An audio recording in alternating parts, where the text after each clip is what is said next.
दोस्तों, हरियाणा के senior IPS अफसर पूरन कुमार के लिए 26 अक्टूबर को पंचकुला के नाडा साहिब गुरुद्वारे में अंतिम अरदास हुई। यहाँ गुरुवाणी के पाठ के दौरान पूरन कुमार की छोटी बेटी अमूल्या और शोक संदेश पढ़ते हुए पूरन कुमार के ससुर बी रतन सिंह की आंखों से आंसू निकल आए। अंतिम अरदास में हरियाणा के चीफ सेक्रेटरी अनुराग रस्तोगी, कांग्रेस अध्यक्ष राव नरेंद्र सिंह, राज्यसभा सांसद रणदीप सिंह सुरजेवाला और पंजाब के वित्त मंत्री हरपाल चीमा समेत कई नेता और लोग पूरन कुमार को श्रद्धांजलि देने पहुंचे। हालांकि इस अंतिम अरदास में ना तो मुख्यमंत्री नायब सिंह सैनी दिखे और ना ही कैबिनेट मंत्री मनोहर लाल खट्टर। उनको आना चाहिए था लेकिन आए नहीं। इससे आगे जो बात मैं आपको बताने वाला हूं, उससे आप समझ जाएंगे कि आईपीएस पूरन को लेकर जो दाग हरियाणा के मुख्यमंत्री नायब सैनी और हरियाणा के ही रहने वाले पीएम मोदी के खास और कैबिनेट मंत्री को राजनीति की दुनिया में सुर्खियों से दूर रखने का प्रयास हो रहा है। बीजेपी के इस प्रयास के पीछे एक बड़ी राजनीतिक चाल है। अब पता नहीं विपक्ष समझ पा रहा है या नहीं। नमस्कार दोस्तों, मैं हूं परवीन सानी।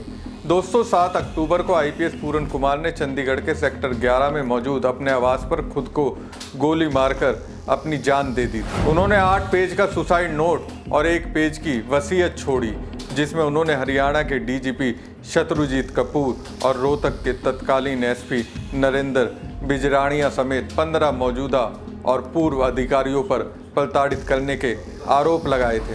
खैर दोस्तों, देखिए आईपीएस पूरन कुमार के मैटर पर बीजेपी और उसके आला नेतृत्व कितना डरा हुआ है, उसकी बानगी जानने के लिए बिहार में होने वाले विधानसभा चुनाव की ओर से आपको झांकना पड़ेगा। दोस्तों, बिहार में होने वाले विधानसभा चुनाव के लिए बीजेपी ने 40 स्टार प्रचारकों की लिस्ट जारी की है।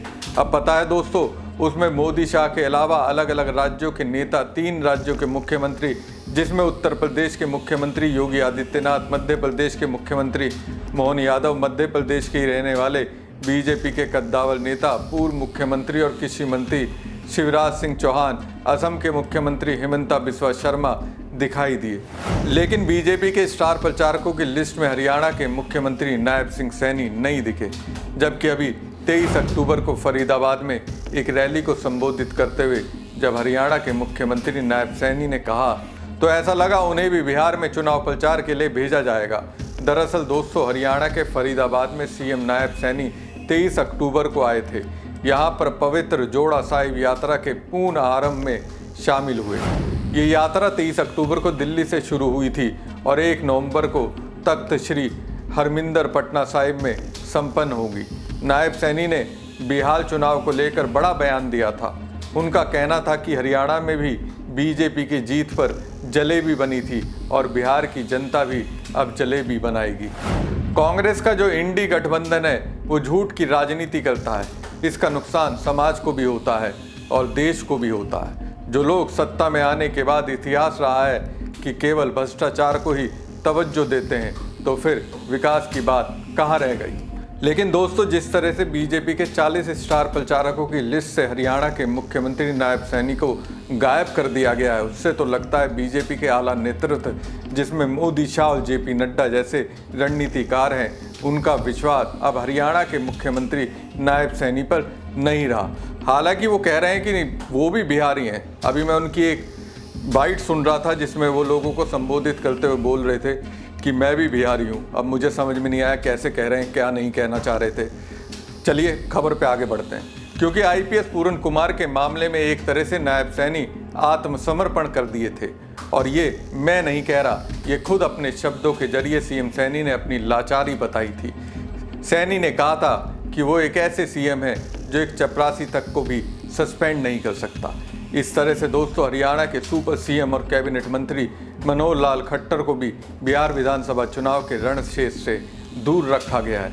ऐसे में सवाल है कि जब बीजेपी के रणनीतिकारों ने अन्य बीजेपी शासित राज्यों के मुख्यमंत्रियों और कद्दावर नेताओं को बिहार बुलाया, तो पिछड़े समाज से आने वाले हरियाणा के मुख्यमंत्री नायब सैनी और कैबिनेट मंत्री मनोहर लाल खट्टर को क्यों नहीं बुलाया।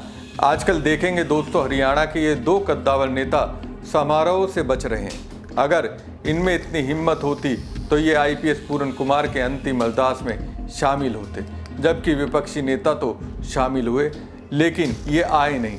अब मुझे पता नहीं क्यों ऐसा लगता है इन्हें ऊपर से आदेश मिला होगा, चर्चाओं से दूर रहिए, क्योंकि अगर दोस्तों ये चर्चा में रहेंगे तो दलित समाज से आने वाले आईपीएस पूरन कुमार के साथ जो हुआ उसका खामियाजा बीजेपी को बिहार में उठाना पड़ सकता है। दोस्तों, ये आईपीएस पूरन कुमार केस का ही तो डर है कि एक और मामले में बीजेपी ने सीएम नायब सैनी और कैबिनेट मंत्री मनोहर लाल खट्टर को दूर रखा। दरअसल दोस्तों, बिहार विधानसभा चुनाव जीतने के लिए बीजेपी हर तरह से वोटरों को साधने में जुटी है और ये सामान्य समझ की बात है। हर कोई जानता है बीजेपी वोट पाने के लिए क्या करती है। सभी राज्यों को बीजेपी आला नेतृत्व की ओर से आदेश आता है वो अपने तरीके से बिहार विधानसभा चुनाव में बीजेपी के लिए वोटर बढ़ाएं। अब इस काम में हरियाणा बीजेपी भी एक्टिव हो गई। हरियाणा बीजेपी इन सभी को चुनाव में वोट डालने के लिए बिहार भेजने की तैयारी कर रही है। इसे लेकर नेताओं ने इन प्रवासी बिहारियों को से संपर्क साधना शुरू कर दिया है। हरियाणा बीजेपी के मुताबिक राज्य के 14 जिलों में प्रवासी बिहारी रहते हैं। राज्य के अधिकतर जिले जो एनसीआर रीजन में पड़ते हैं, वहाँ फैक्ट्रियों में काम करने वाले बिहारी मजदूरों को बिहार चुनाव में भागीदारी के लिए भेजने के काम में बीजेपी नेता जुट गए हैं। खासकर ये मुहिम हरियाणा के गुरुग्राम, फरीदाबाद, पलवल, झज्जर, रोहतक, सोनीपत, पानीपत और करनाल में चलाई जा रही है। इन जिलों में बड़ी संख्या में बिहारी प्रवासी रहते हैं। बताया जाता है कि अकेले पानीपत में 25,000 प्रवासी बिहारी वोटर रहते हैं, जिसमें से लगभग 2300 वोटर यहाँ परमानेंट सेटल्ड हैं। इनका नाम SIR में हटाया जा चुका है, लेकिन बाकी सबका वोट बिहार में है। बीजेपी सिर्फ पानीपत से 800 विस्तारक बिहार भेज रही है, जो इनका वोट डलवाने के काम में लगाए गए हैं। ये विस्तारक जिनका नाम अब बिहार में वोटर लिस्ट में नहीं है, वो लोगों को वोट करने के लिए तैयार कर रहे हैं। हरियाणा के मुख्यमंत्री नायब सिंह सैनी भी बिहारी मजदूरों को बिहार चुनाव में वोट देने के लिए भेजने की पार्टी की योजना में शामिल हैं। उन्होंने इसके लिए मुख्यमंत्री आवास पर विगत बुधवार और गुरुवार को बैठक भी की थी। अब समझ में मुझे ये नहीं आता, जब नायब सैनी को इस काम में लगाया गया है तो बिहार के कुरुक्षेत्र में उन्हें बीजेपी के लिए सीधा वोट मांगने के लिए स्टार प्रचारक क्यों नहीं बनाया गया।